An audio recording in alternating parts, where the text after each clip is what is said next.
2014 Kia Optima.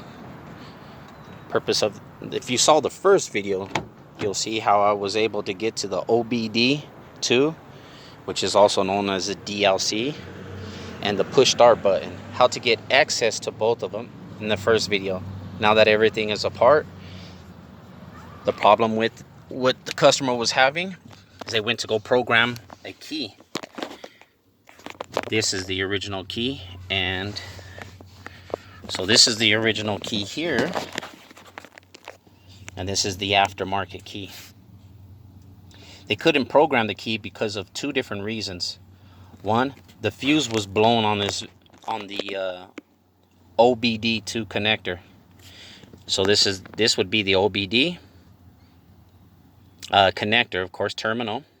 And the reason why I removed it is because I was looking at the pins to see if there was any gaps in there or if a pin fell out from the back.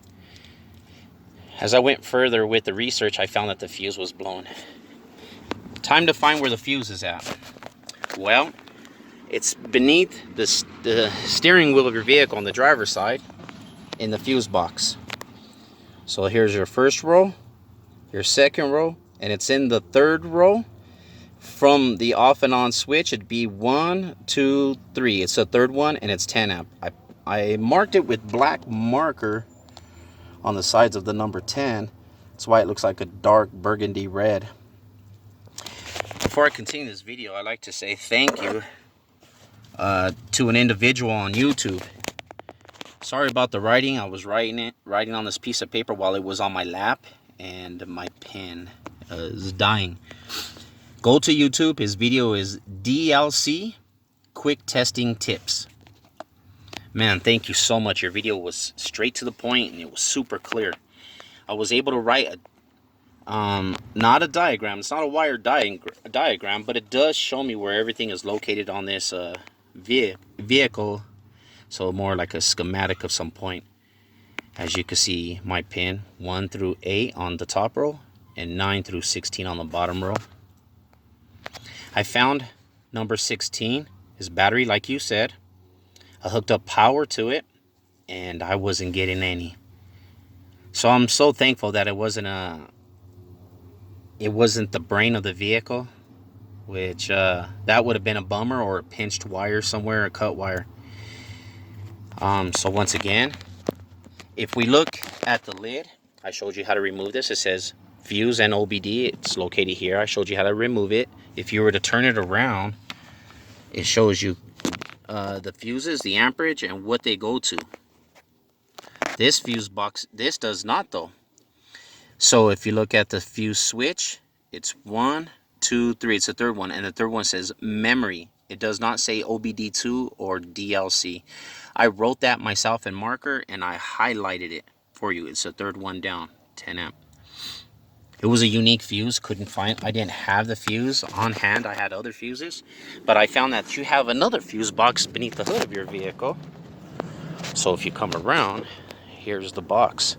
So it's right above the battery on the driver's side. There's a tab. You push it in and you pick it up. The same thing on the opposite. Push it in and it picks up, and there's your fuses. Now if you turn this around, it's like being beneath the hood of your vehicle. Beneath the dash of your vehicle. This one says that it has spare fuses. See, it says spare 10, spare 15, spare 20, and a spare 25. You turn it the way the wires, how the box is. So you turn the box the way it looks. If you come to the top, you're missing a 10 because that's the fuse I'm using. It goes there.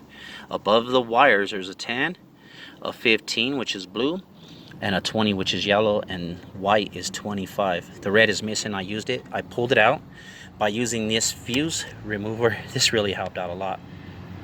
All right, put it back in its place. A fuse puller. Back to the vehicle. So now I'm able to program the keys.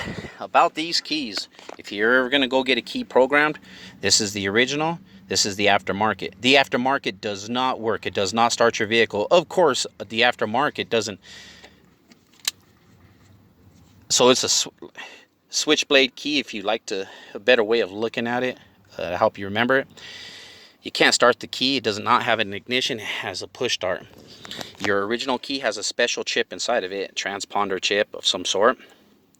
That's how you're able to start your vehicle. This key does not. It will only open your doors, and if you do get it to program, you can only lock your doors and unlock it, maybe pop the trunk, but this, you cannot start your vehicle with it. It does not have a transponder chip in it. Make sure your keys look identical if you're going to get one made. Just go to Kia. The key for it to have it programmed and everything is $250. That's here in right off, I believe that's I forget where it's located, somewhere past Kipling and probably 44th and Kipling, something above those ends. It costed about, to have it all done is about $250. Let them know you're not doing well on money. Tell them, you know, hey, this is the problem I have. I need a key. It's not, and they'll work with you. They really will. So to get the correct key programmed, it's $250. But talk with them and see if you can get it lowered, no matter where you go. And that's how much it's gonna. I try to look for a person who will program these vehicles, and I cannot find one. If you do, do a video, let us know. Okay, now beyond the key, now we're able to order a key, and then we'll program it, which that would be for the next video. And by the way, when I went to Kia to get an additional key, because the first place I went to could not program it, which then I learned from Kia that these keys you cannot program. Kia could not program the key because, of course, the OBD II, which is a DLC, did not have power. They were going to charge me $150 just to diagnose it, just to let me know what the problem is. That's not to fix it. So to save you money, these quick tips like DLC, quick testing tips from YouTube, thank you very much. Appreciate that.